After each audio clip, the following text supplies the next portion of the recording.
Hi guys, it's me again, Charles Norman from Sports Solutions LLC. We are the creators of AthleticSOS. And if you are trying to get an athletic scholarship and use our software, which is no cost to you, it will help you based on your academic information, your SAT, ACT scores, the sports you play, the level you can participate. We'll find all of the schools that you qualify to attend and have your sport, and you can now have a better idea of where you can attend, and you'll be very surprised about the number of schools around that you actually qualified to attend. And then you'll find out some of the schools that you thought you wanted to go to, but academically you don't qualify, and so you need to make some changes there. So down below, as always, I give you a code. I give you instructions for how to use the code. Please go ahead and use it. And another thing, once you've learned about this, I don't know how you guys saw this video or you just stumbled on it or someone told you about it, but share that code with other people. Other people can use the code too. Don't be selfish with it, but we just hope you guys take advantage of it.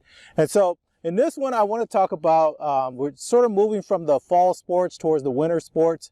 And again, we're growing pretty good here. And so we get a lot of high schools, and I go over and I've been showing some, especially with the basketball teams around here, we're showing them how to use the software. We go over and we have a parents' night, and then we show them how to use the software. And I'm getting the same things that I've been getting year after year after year. So everyone seems to now know about the NCAA when they changed the rules of eligibility after the pandemic from 2020 and all the way through 2023. You did not have to take the SAT, ACT to qualify to be eligible to play if you happen to get an athletic scholarship. And so everybody, the word's gotten around now that that is a thing. I just want to say a couple of things on that real quick here. One, it ends. This is the last year. If you're a senior this year, you're still in great shape for this if you want to take advantage of it, right? So the 2022, 2023 kids, you guys are clean. You don't have to have the SAT, ACT scores. And then I want to knock this whole thing out of the way real quick.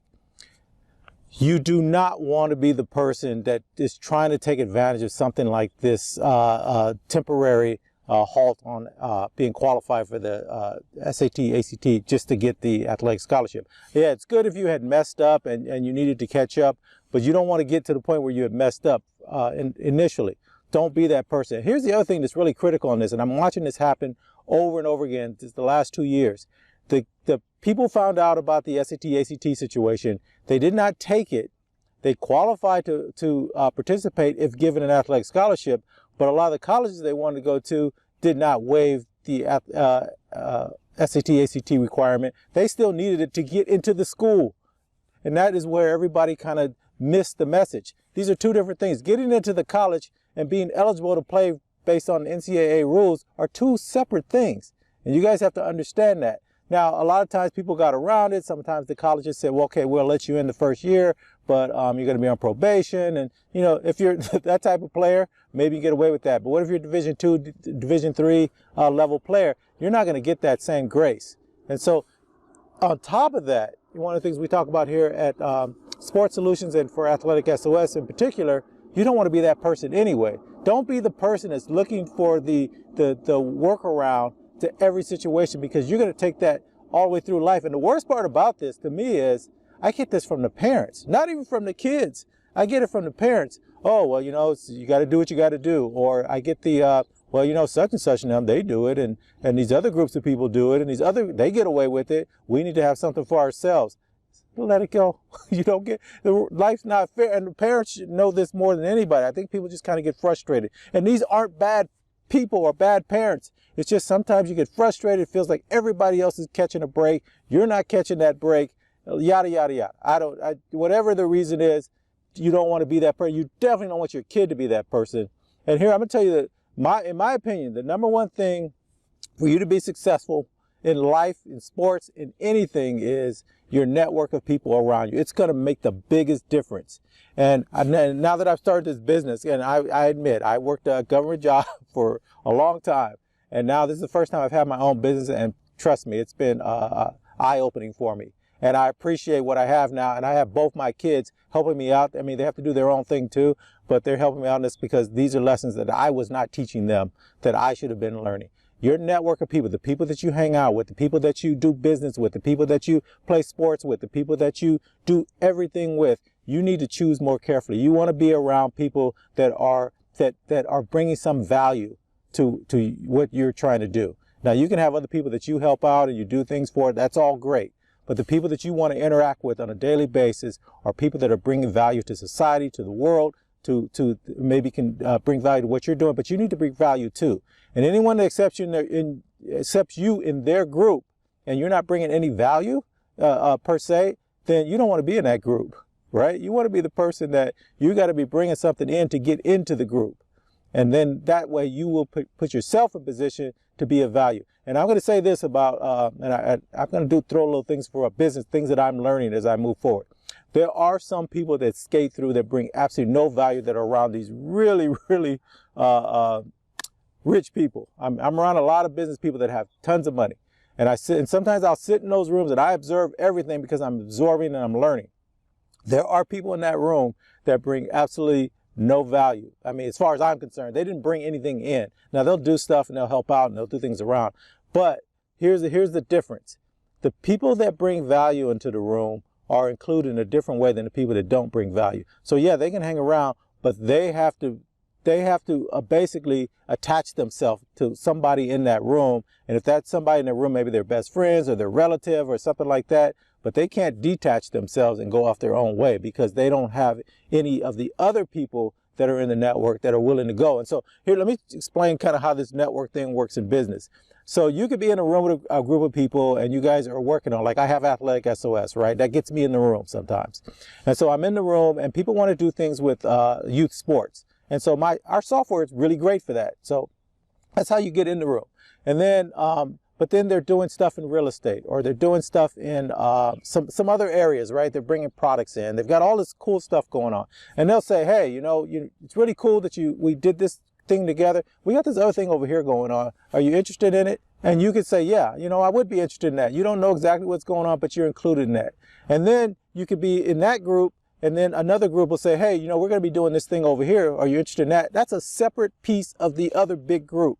I hope I'm making sense about all this stuff. And so you can get in on that. But that person that doesn't bring any value, they don't get to go to all of those other groups. They don't get those other opportunities. And everyone in the group knows who's in the group that is not bringing value. And so to take this back away from business and back into sports, it's the same thing. When you're on a team, what kind of value are you bringing to that team? If you want to go from high school to college, you got to be bringing value with you. And so one of the things, it could be just your athletic ability, it could be that value. It could be the fact that you work really hard and you're going to bring that work ethic with you. It could be the fact that your grades are really good. And this was one that I kind of like and don't like. But they could recruit you to be on that team because you're going to bring the GPA. NCAA, NAIA have rules and they monitor the teams to make sure that the kids, what is the GPA for the team? And so you could bring that up for them. Now, that doesn't mean you're going to get to play. And so I would be wary of that, but that's just another one of the things that you're bringing to the team.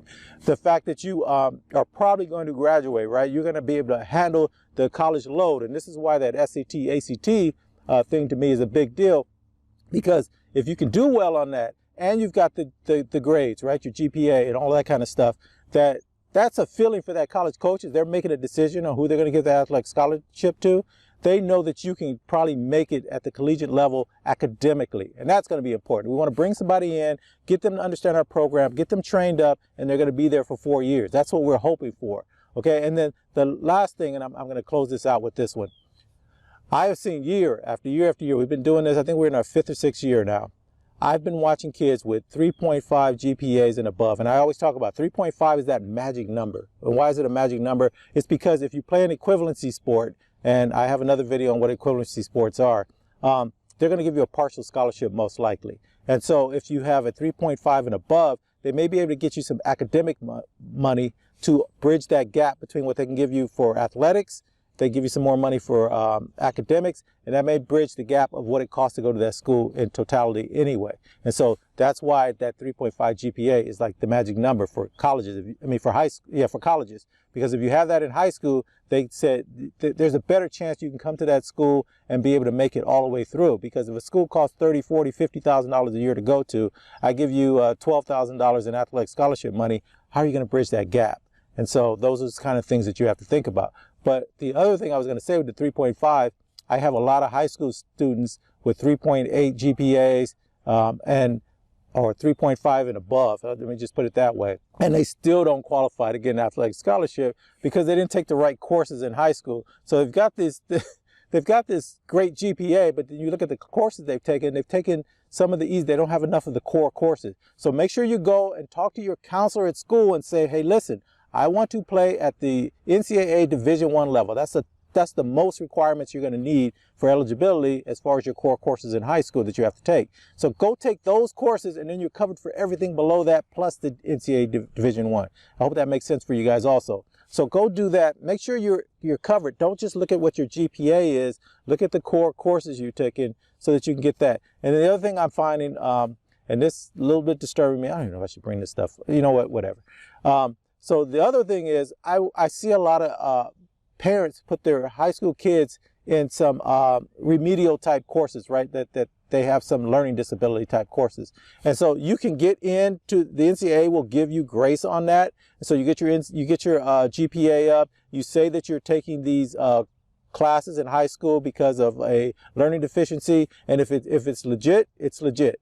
But sometimes parents are actually getting their kids into those programs so that they can qualify, so they can go play at the next level. And again, this is where I hear, look, well, you do what you have to do. I want to give the kid the best chance possible. I get it as a parent. Maybe that's what you want to do. But now you're setting your kid up to be with that marker, that asterisk by their name, that they are in this category, and it could affect you later on. That's all I'm going to say about that, because I don't know everyone's situation. Sometimes it is the situation to go for, but it's not the situation if you're using it as a crutch or as a way to circumvent what everyone else has to do. The way you want to be ahead of everyone else is you want to think past them. You want to say, okay, I'm going to do the best at my academics. I'm going to be the best as far as taking this SAT, ACT. I'm going to start working on doing things in the community, so I am the one that college coach, when they're looking at this thing, they're saying, hey, I want that kid. And then the other thing is you want to use our software, because our software will tell you the schools you qualify for, and you want to pick the school you want to go to. That is even bigger. So why don't you go to the school that you want to go to so that you can get around and be in the atmosphere you want to be in, and you don't have to accept just the colleges that discovered you. You go discover colleges, let them know who you are, where you're going to be. Have your high school coach or your travel club coach reach out. Let them know that you and your family are interested in you going to that school, and you would like to see if they would be interested in you. And now you end up at a place where you want to be. You're going to get around the people you want to be around. You're going to be in that atmosphere. You're going to enjoy your college years, and hopefully you're going to get a chance to play because you paid attention to how the way that they play. Do you fit in there? Does it fit the way you want to participate? And is the atmosphere the way you want to be? That you're setting yourself up for where you want to be, because those are the lessons that when you graduate from college, that you're going to be able to take in when you start looking for your job. You're not just going to take the job somebody offered you. You're going to go out looking for the job that's going to be your dream job, the job you're going to want to do, and you're going to excel in that because you're where you want to be. And I'm just hoping all this stuff. I want to make that next generation of kids. I'm in the baby boomer generation. We kind of did things differently. The world's not going to work the same way for you guys that it worked for us. Okay, so you're going to have to go out there and find your way versus following the rules step by step by step. Here's your reward. That's the way we came up. You guys aren't going to get that. And so you need to understand that. And it's going to make you a better overall. I think you're going to have a better quality of choices. Now, whether you make the right choice or not, you're going to be able to fix it. Whereas we weren't. Once you got in somewhere for the baby boomer world, you kind of just did your time, right? And you did well because they were paying well. And if you got your degree and you went to college and you did everything the right way, you got rewarded for that. But you were kind of stuck. So I don't want that to happen to you guys, because it's not going to be there for you anyway, but you don't want to do that anyway. All right, guys, as always, best of luck to you. All the information is down below. The code, how to use the code, share it with other people. And then YouTube is telling us we're growing a little bit. I don't see it. I don't see the number of clicks on here. I don't know how that's happening. But if you can, go ahead and hit the, the like button, or I don't know. Hit one of those buttons down there, and then it helps us. It gets us in the algorithm. More people will see what we're doing. They seem to like what we're doing because they send me emails saying, hey, keep it up. And, this is the kind of information they kind of want going out. And so we're bringing value, I guess, is the best way to put that. All right, guys, best of luck to you in all your endeavors. Talk to you later. Bye.